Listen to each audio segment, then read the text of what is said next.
Hi, I'm Marianne Justus. I am an instructional coach with WestEd, and I've been working with Josh on getting the gist for almost 2 years now.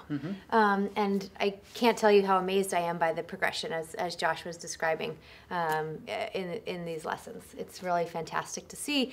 And as you were saying, the language that the students are able to use in order to write their gists at this point is as good as anything I could come up with. You know, they're able to combine ideas and use connectives and phrases in a really, really powerful and impressive way. So I just want to compliment you.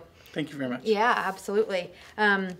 So I loved one thing I really loved that you did was showing them how to link ideas throughout the text. Right. Because that's something we kind of forget about, is that often there are things that are reference or like referring back to an idea that was mentioned earlier, and that's kind of a feature of academic text that we need students to be aware of.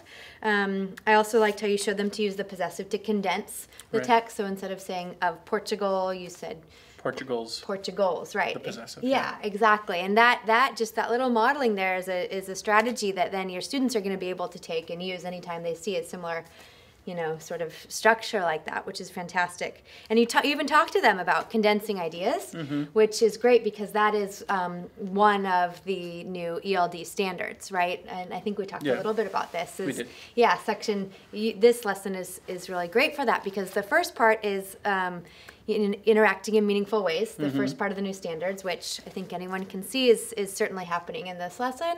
And the second part is learning how English works by doing several things, one of which is combining and condensing ideas.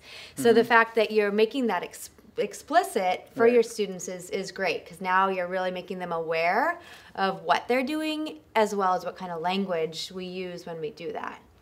Because that's really our goal, is to give students all these different language resources so that when they're charged with the task of summarizing or reading a dense academic text, they have a lot of things that they can draw on to help them do that, which yours do, right? Yeah. So I liked how you have them they're evaluating the content of the gist, and you may do this already, but one thing I was thinking, you talk about the content. Did we meet the objective? Is this what happened, this and the other thing? And what if you also said, now let's evaluate the language? So you have kind of like the SIOP model, right? You have your content side of things, then you have your language side.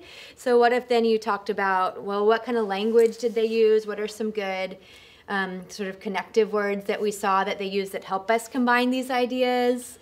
And again, maybe even like creating a chart for that, or it's something that I've wanted to get into. At this point, I'm trying to find a good tech fix for it because my handwriting is bad and slow.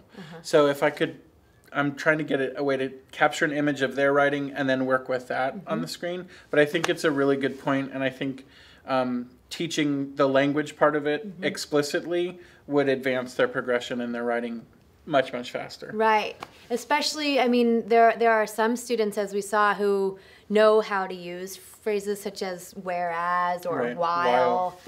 But not all of them do, right? And so if we can kind of make that more explicit for everyone. And some were misusing things like as well as. And, right. Yeah, exactly. So I think that could be a really good next step. Right. Absolutely. For you. And yeah, so then just the language, what kind of language choices did we use in order to connect these ideas? And then just kind of thinking about, remember this is all in the past tense. Right. So all of our verbs need to be in the past tense and that sort of thing. I think it could be really powerful. Yeah. The tense agreement, it's a constant. It's a constant issue. Well, it's tricky. Yeah.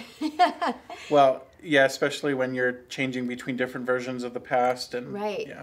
Right, exactly. So the more kind of explicit we can be about that and the more meaning-based, the more it'll kind of click for students. And then I always like to tell them the purpose, the reason that we do this is because it helps us understand what we're reading, and it also helps us become better writers ourselves. And then remind them that, at the end. And yours seemed pretty clear on that because I was asking them, Well, I hope so. Yeah. After this much time with it. Yes, I do. Yeah, fantastic.